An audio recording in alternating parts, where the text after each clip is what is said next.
Good morning, afternoon, and night, everyone. My name is Neil, and welcome to the Steven University. Today, I'm going to be talking about the latest and newest episode from Steven Universe, aired last night, beginning of a new Steven Bomb, The Answer. And boy, did it give us a few answers. Not just one, but a few. Alright, so I'm just going to dive right in. I got a little sheet of paper here where I wrote down a few points of things that really stood out to me. Because first and foremost, I love this episode. It gave us so much insight on Ruby and Sapphire and their connection. And a lot of people were guessing, and myself included, that Ruby would already be a rebel and Sapphire would be kind of like a homeworld. But they said it.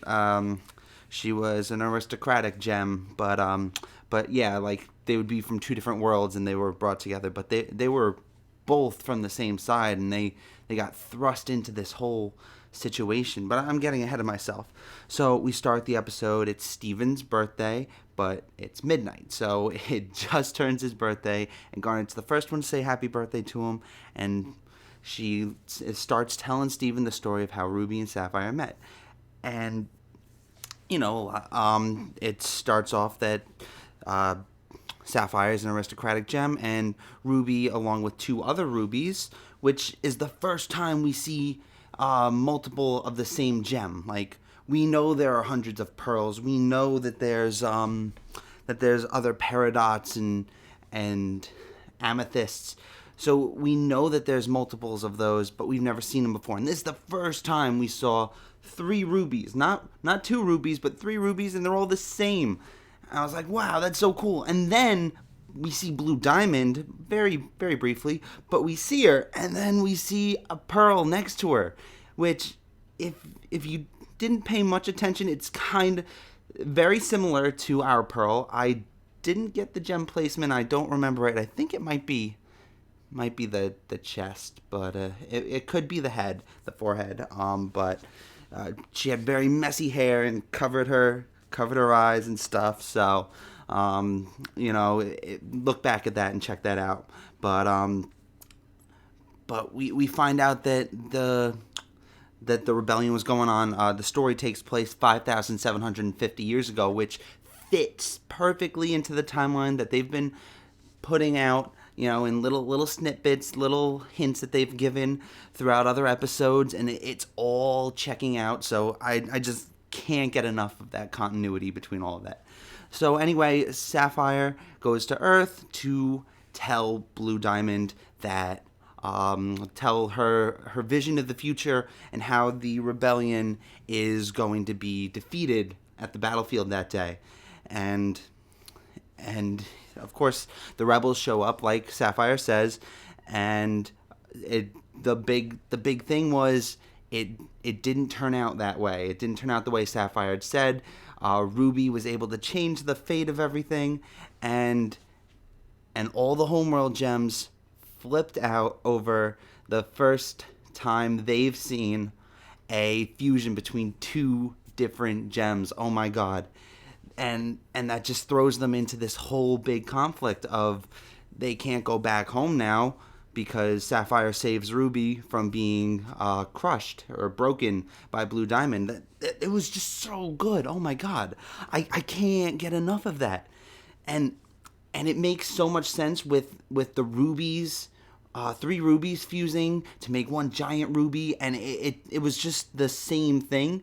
And it made me think back to when Jasper said, "Oh, fusion's just a cheap tactic to make weak gems strong," and that's what fusion was, though. That's what it was to everyone then, and it wasn't anything more than that until Ruby and Sapphire did it, and it's just and the way Garnet appeared at first with the mismatched colors and it was so cool. It was so awesome. So now they're kind of like renegade gems on the run. They can't go back to Homeworld, and the middle part of the episode of the story is them trying to figure out how they felt about what it was like when they fused that first time, and what it all meant to them, and it was scary to them. I feel it was scary because it's something that they both never experienced before. It's something that they both saw everyone believed was wrong, but then they ended up doing it again because they felt like it was right.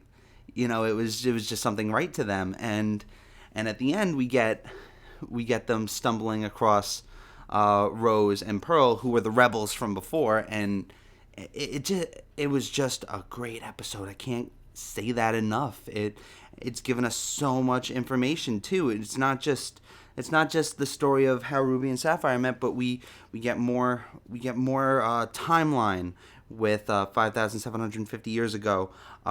We get to see Garnet when she first became a fusion, and we don't know, but there's a lot of I'm opening my mind up to a lot of speculation for Garnet being the first, or maybe Rose Quartz knows if maybe she's done it before, fusion between two separate gems, or maybe the diamonds or something. That's why they're more higher up than other gems. So maybe there's something behind it that way.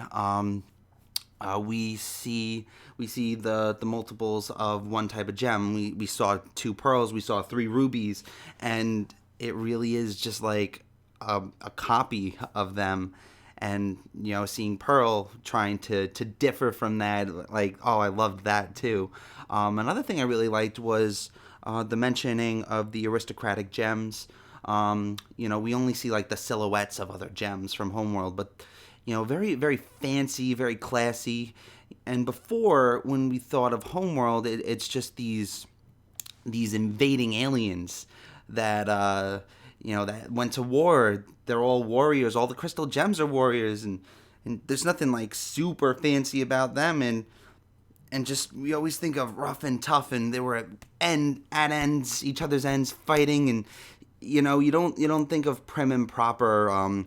It's not this.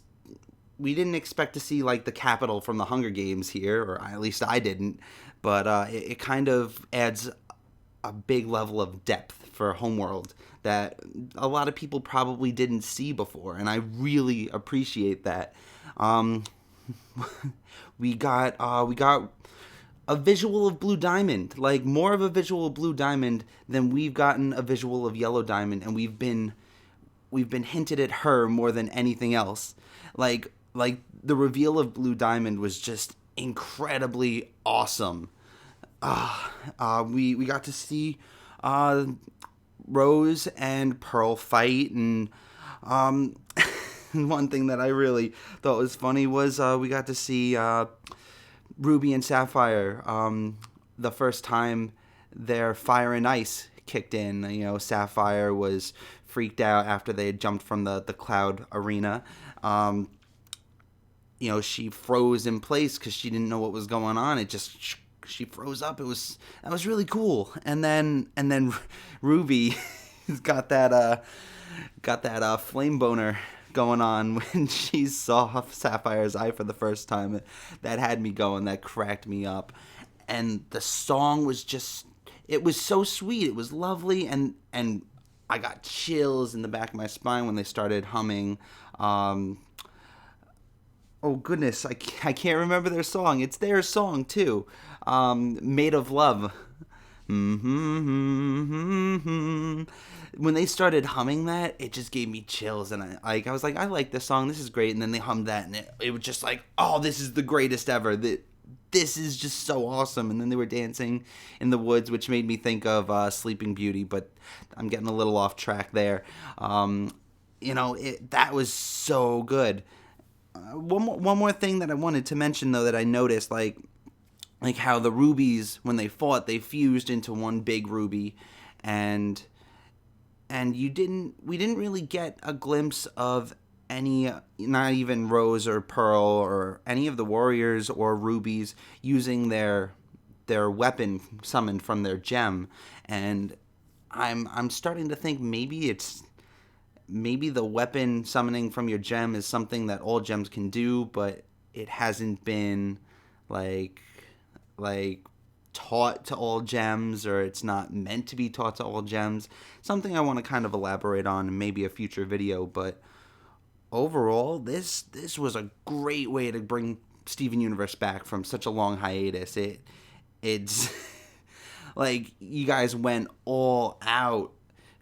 We were just happy to see the show back, but you brought us an episode that we've been dying to see. Like, everyone wants to see more Ruby and Sapphire, and when you mention Ruby and Sapphire, everybody loses it. So kudos to you guys. This is a great episode to come back on, and I'm looking forward to the rest of the Steven Bomb. All right. Thank you for tuning into this video, and have a good one. Bye, guys.